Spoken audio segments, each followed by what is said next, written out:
This is Rosemary Trowbridge, and I'm interviewing Reverend Pat Bud Kepler. So Pat, can you give me your full name? Patricia Bud Kepler. And Pat, shall I call you Pat? Sure, please. Yeah. Pat, when and where were you born? I was born in Lancaster, Pennsylvania in 1934. And what is your family background, your ethnic background? Well, I'm probably mostly Irish and German, as far as I know. My mother was an immigrant from Passau, Germany, and on my father's side, his mother was German, but his father's mother came from Ireland. So we're all relatively new and appreciate immigrants. What was your life like before you got involved in the women's movement? It was sort of unremarkable. I went to girls' high school in Philadelphia. I grew up in Philadelphia. And then I went to Drexel University, which was Drexel Tech at the time. And later I went to Princeton Seminary. I graduated there in 1958. I was married, by the way, while I was in seminary. That's significant. Yeah, and equally significant, I was pregnant when I graduated with our first son. Well, in 1958, how many women were in your class at seminary? 3. 3. Well, that's significant too. Yeah. What would you like to share about your seminary experience? Well, As 3 out of 200. Well, in addition to having the ministerial program at Princeton, they had a Christian education program. And most of the women were in the Christian education program. And when I first applied, they accepted me into that program. As opposed to? The BD program, which is now the MDiv, Master of Divinity. Which means you would become a minister. Right. It was the ministerial. So the women had another track. Yeah. And I told them that I didn't want that track, that I was really going to seminary for a ministerial degree.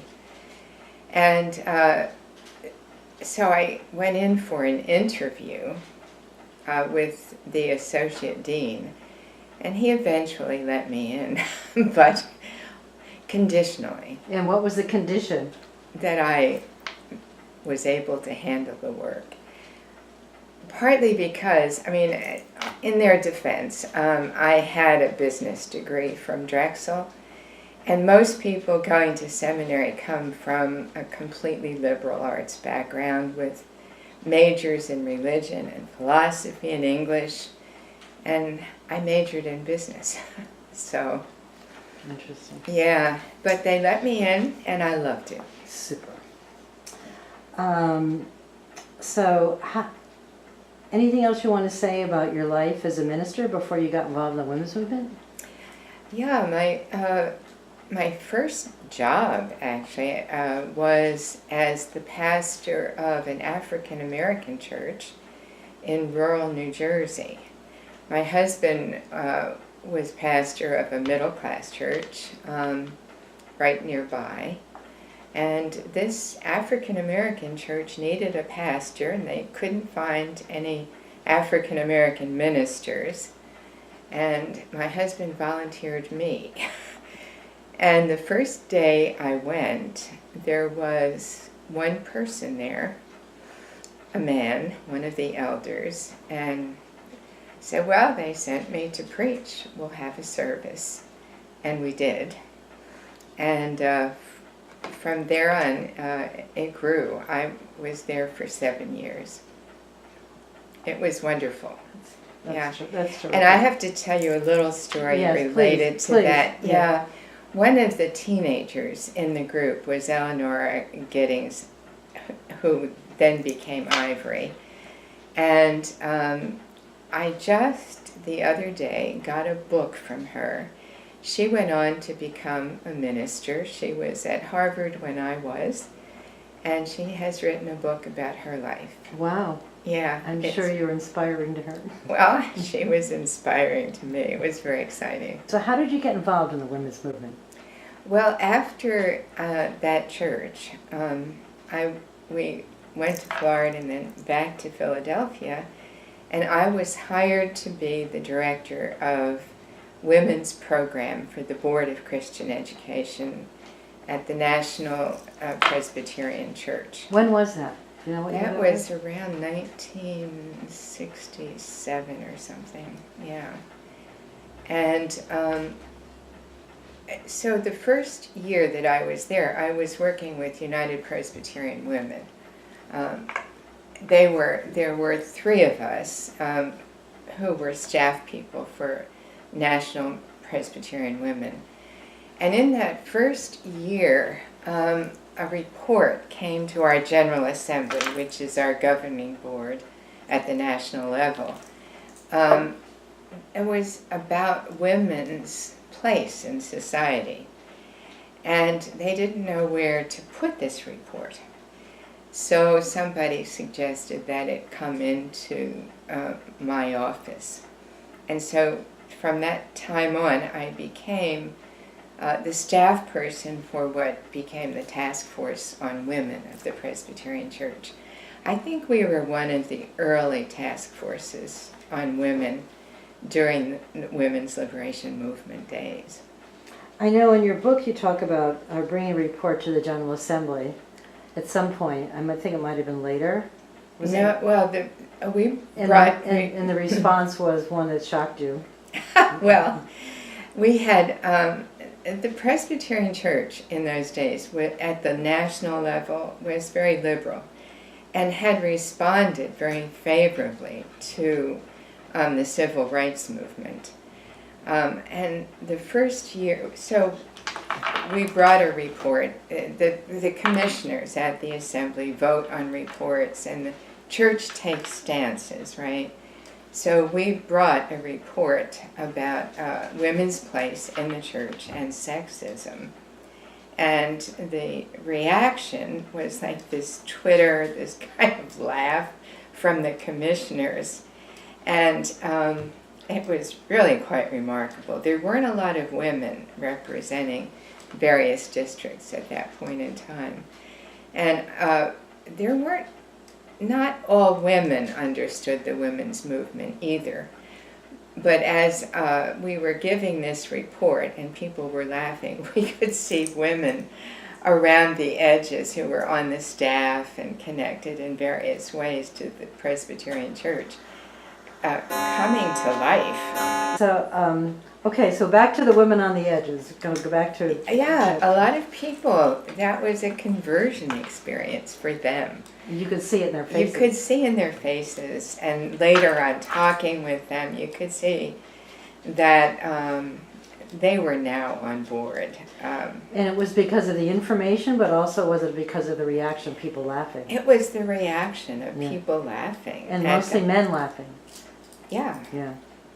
I mean, it was sort of a junior high uncomfortable laugh. You know, we weren't talking about people out there anymore. We were talking about their wives and their daughters and their sisters and also, were you also talking about women in ministry? And women in ministry, of whom there weren't very many at that point in time. Yeah, the way it was organized, the task force was made up of women, lay women from around the country, lay women and a few clergy from around the country. And I was their advisor, the staff advisor. So we set the agenda and the program for the women's movement in the church. And we covered a wide range of issues. Such as? Well, for instance, in the Presbyterian Church, we have governing boards at the local level. And we have ruling elders. It's a category that people are ordained to. There were, I think, probably 40% of churches at that point didn't have any women elders on their governing board. So we addressed that issue. We addressed eventually addressed the issues that were of importance to the secular women's movement too. We became involved in pay. We became involved in abortion issues. We began to study divorce laws, which are different in every state. We began to study child care, and we began to look at issues related to theology and eventually to language. Because in those days we weren't using inclusive language. And women's names would appear on official reports as Mrs. John Smith. So we asked the church to take a stance on naming women by their own names, which it seems so simple now, but it was very important that women go by their own name and not by their husband's name. Definitely. Yeah. What about God as a male? Well, that was the last issue we addressed, because obviously when you address that, you're getting at very root issues. You're getting at myths and organizational issues. You're getting at theological frameworks and how everything's organized. It was hard because you're also hitting an emotional place in people who pray to God and have been brought up to believe, not to believe that God is male, because in the Presbyterian Church we say God is a spirit, and those who worship God in spirit and in truth. But in truth, when you name God with masculine pronouns, you're giving the impression to everybody that God is male. And so we began to tackle that particular issue. And eventually the National Council of Churches came out with an inclusive language lectionary that really changed all the names for God as well as for people. And the people who did that had their lives threatened. Well, you're questioning the authority in the male figure, the basis of Right. power. It was, well, And they had their lives threatened. they did. I mean, we were addressing obviously issues of power imbalance between women and men, but we were looking at equality. I mean, nobody was trying to flip it, Right, so, right. so that now women are doing what men have always done. We were trying to create a new order, and in this new order, which we really came to believe was God's will, women and men would be equal. And I must say that having 3 sons helped me understand that feminism is about changing stereotypes. Totally. I had 3 brothers, totally. Yeah, for everybody. Yes. I mean, it's men have their problems too, and raising 3 sons. I grew up in a household with 2 sisters and a brother. It was a shock to me to find out what a violent society men are often exposed to. And actually the Vietnam War was going on while we were involved in these other things. And the thought of my sons going to war at the age of 18, it was not thinkable for me. Though I must say that the young men in my African American church served in the Vietnam War.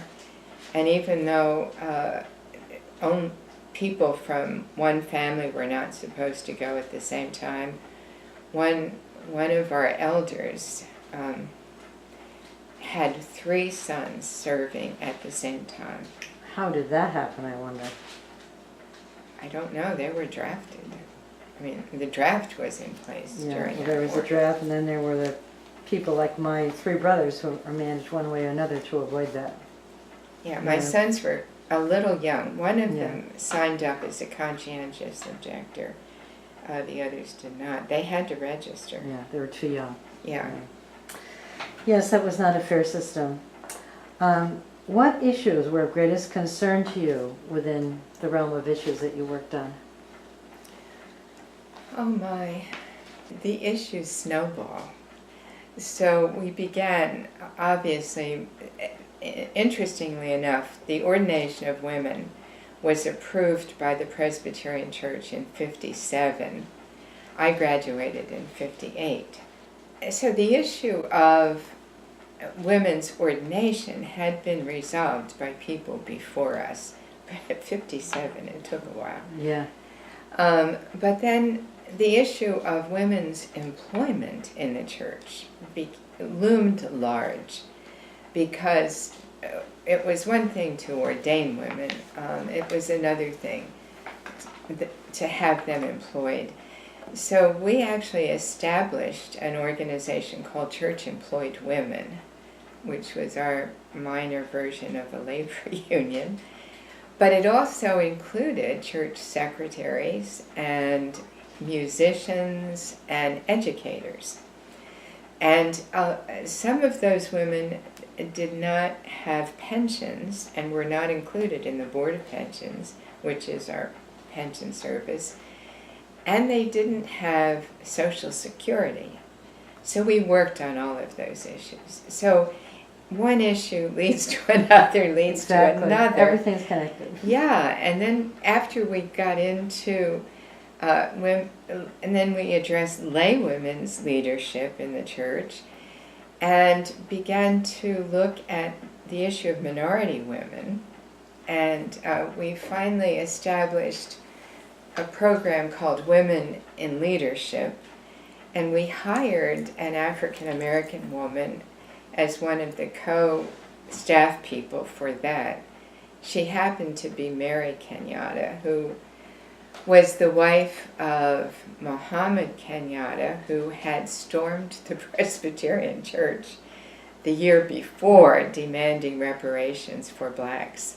So it was really kind of wonderful the way the way she was hired. Yes, yeah. yes, that's, you just never know. But I think the issue that remains closest to my heart is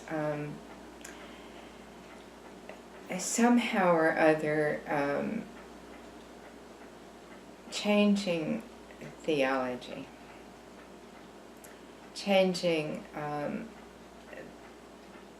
the worldview that we have across the board.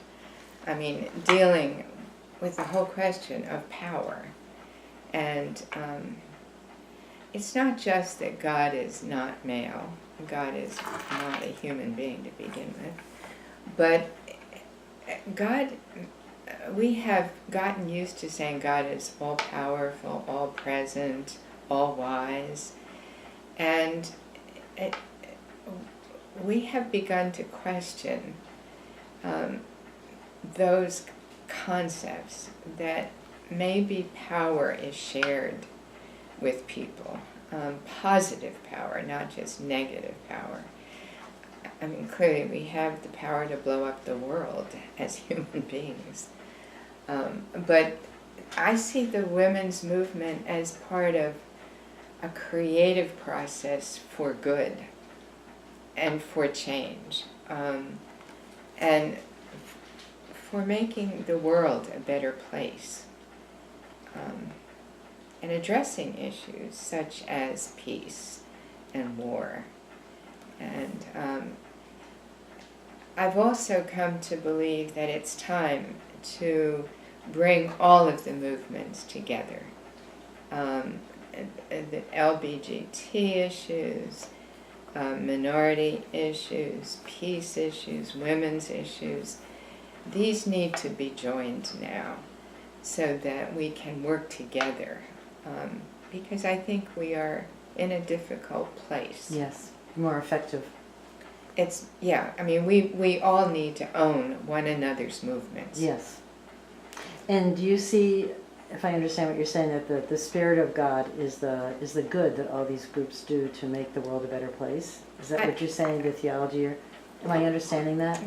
That's right. Well, I mean, as a Christian, we rely a lot on the teachings of Jesus, and he had a vision, I believe, of a new creation. The meek shall inherit the earth. Yeah, and that doesn't mean that we struggle, okay, with the concept of meek, because women have too often been told to be meek, but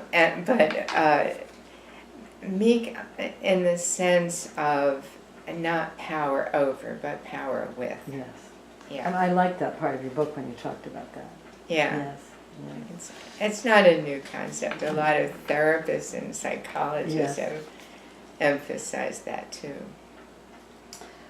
I think everything that I accomplished with other people. And I was actually trying to think of who is our Martin Luther King Jr. in the women's movement. And, some people come to the fore, but there's no one person. We're in this together. And so whatever I've managed to do, I've done in community with other people. But what are some of those things that when you look back you're really proud of, or you feel were significant and made a big difference, or turning points? Well, here's the thing. We've opened a lot of doors. There's no question about that. I see my grandchildren going through doors that we never could have gone through. And I saw my sons taking part in household chores that, my father never did. And my husband began to. But, so I see that our lifestyles have changed, and we opened doors, and people began to think differently and approach life differently. But we've slid back in other ways. So it's very hard to know what things are permanent. I think we raised consciousness. There's no question about that. We certainly started to revise theology. I'm glad to see that sexual abuse is now on the agenda. The Me Too movement is huge because we were addressing more workplace issues, I think. We got into marriage. We certainly were addressing, I found a whole file on battered women. We were addressing LGBT issues. We were working together. So that in itself, this combination of working together with other people, working together with people, a dear friend of mine just died. She was a professor, Katie Cannon. Oh, Katie Cannon. I know Katie. I took a class of hers. Well, Katie just died, and Katie was a Presbyterian minister and the first African-American Presbyterian minister, and I worked with her. I also sparred with her, I have to say, that over the period of years,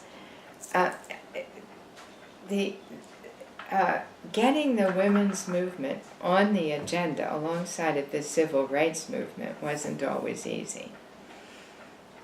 So we did that, and then after that, we paid a lot of attention. Womanist theology developed alongside of feminist theology. Womanist theology coming out of the black women's community. But One of the hardest things, and you didn't ask me about the hardest things, but Well, that's a better question. Go ahead. well, one of the hardest things, I think, has been addressing heterosexual white women's issues, which it seemed in the beginning the whole feminist movement was about. And yet, in the church at least, white women have a history of caring about everybody else and caring for everybody else and not wanting to be verbal themselves and put themselves forward. And I think this is true of my lesbian sisters too, who are white, although it's been extremely hard for those who are black in the African American community too. So, but finding one's voice individually has been one of the hardest things, I think, to do, and to address the issues in relationship when you don't want to put anybody down in the family system, right? We want to protect people, Mm-hmm. and yet some of these, I think the wives of these men who have been accused of abusing women, raping women, are in a terrible position. They knew this stuff was going on. They didn't blow whistles on their husbands. You know, I'm waiting for somebody to do that. But there were occasions. Why do you think that is? Why do you think they were so afraid to speak up or didn't speak up?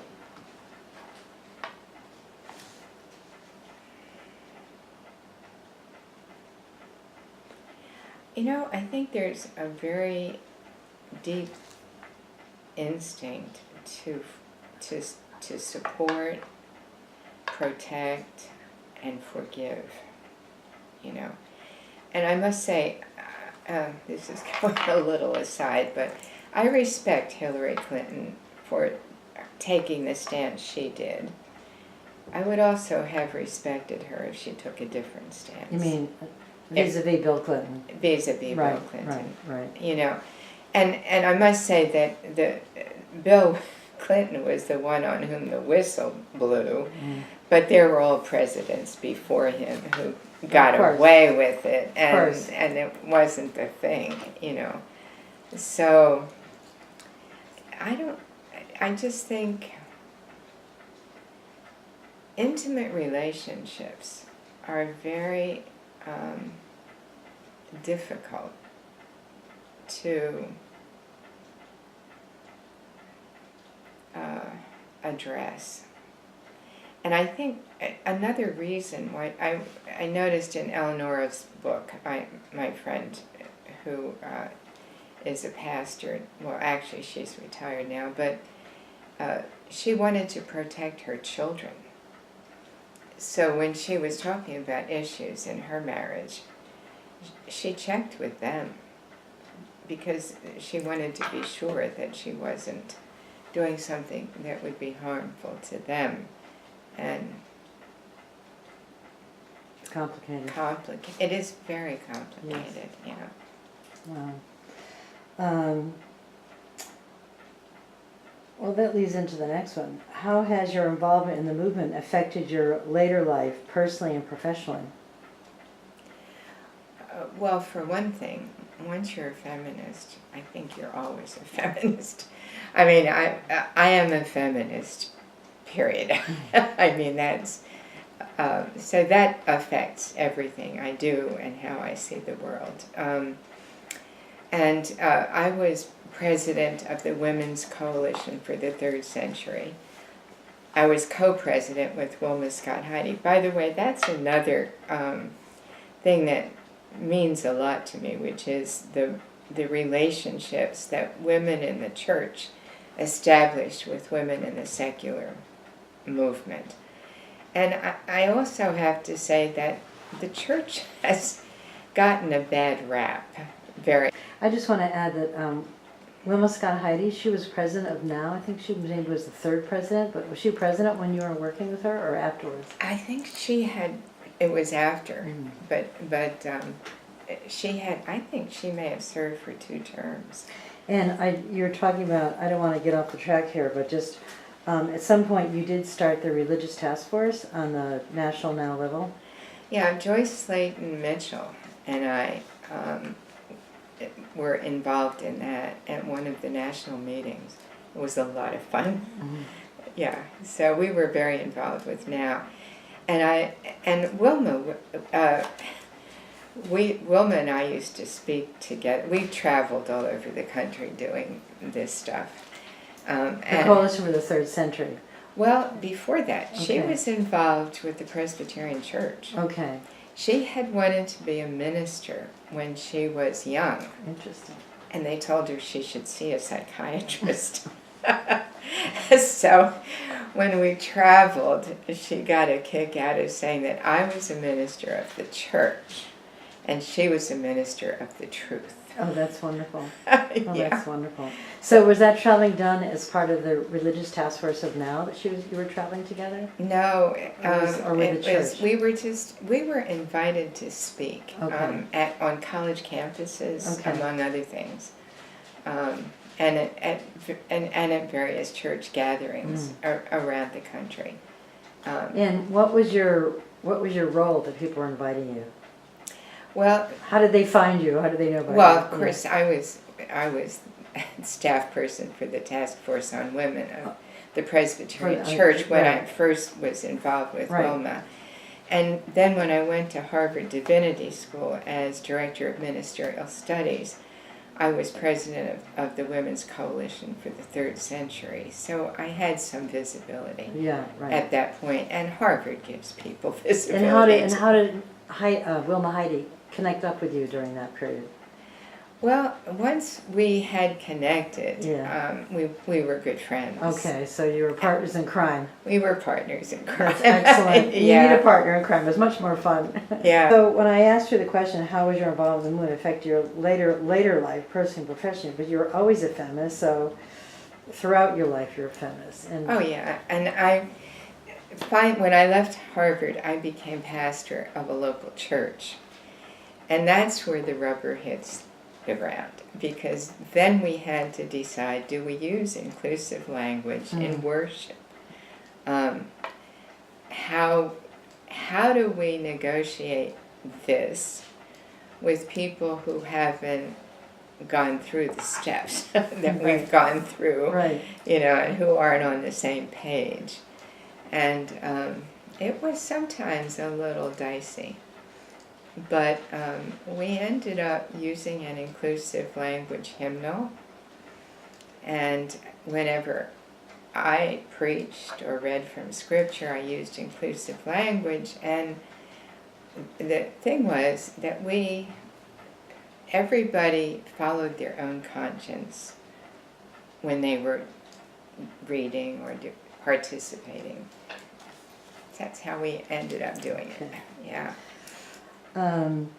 Have you been involved as an activist in the women's movement in other areas since your second wave experience? Certainly in the church, I've been writing books, which is my way of expressing myself. It's the way I've chosen. Yeah, there are 3 of them. I started with an easy one, which is about my dog, and it has a lot of... So here's the thing. Once you begin to see the world in a certain way, it doesn't matter whether you're talking about your dog or whether you're talking about your marriage or whether you're talking about parenting. it's in you, right? So Mhm. it comes out.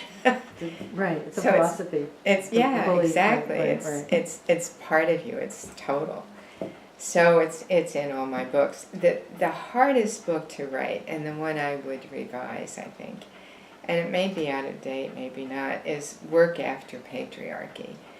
The hardest thing for me to address was putting together work and parenting. Culture makes that very difficult. It makes it Society extreme. makes it very Well, difficult. and it's because men were people expected women to work the same hours and with the same intensity that men did. Now, so then it became difficult. I mean, once we're on an even playing ground, men also have to make some compromises with work. And our society is organized so that if you want to be a CEO, or if you want to I don't mean even, but teaching, any nursing, being a doctor, being a lawyer, have to, all of these are demanding. And so now we're faced with an issue of how to combine all of our various work roles. We can't just do one at a time. In the old system, men worked, women took care of the home and the children, so there was no combining for a few women. And actually, for my forebears, my grandmother lost her husband when my father was 5, so she was always a working mother. That's right. I mean, right, exactly. I mean, Yeah. and so was my aunt, who Right. also lost her husband. Yeah. So, I mean, a lot of women were doing that, and a lot of minority women were doing that, but we didn't talk about it. And then, finally, with the women's movement, we discovered people have been doing this, and now more people are doing it, and now it's shifting so that more than half of women with small children are working. Yeah, huge quality of life issues for everyone. Stress issues, Absolutely. and family issues, time for family. So what I'm trying to address in this book, okay, is the changes in our overarching patterns of thinking that have to shift. How do we see motherhood? How do we see fatherhood? How do we envision a good work life? Important questions. Yeah, and you think you've got it all solved, but we don't. We're still working on it, right? Yeah. And as we know, there's no guarantee that things progress. They often go backwards. But I think that's right, but I do think that even when they go backwards, the important thing, especially right now, is to stop the backward trend. I mean, we have to name what's going on, and women need to step up. And unfortunately, not all women are feminists, and not all women recognize The danger. the danger. Yeah. So, without You're right. naming names. Yeah. But Mhm. we're in a very difficult place. Oh, we are. We're a very, very pivotal place, I think.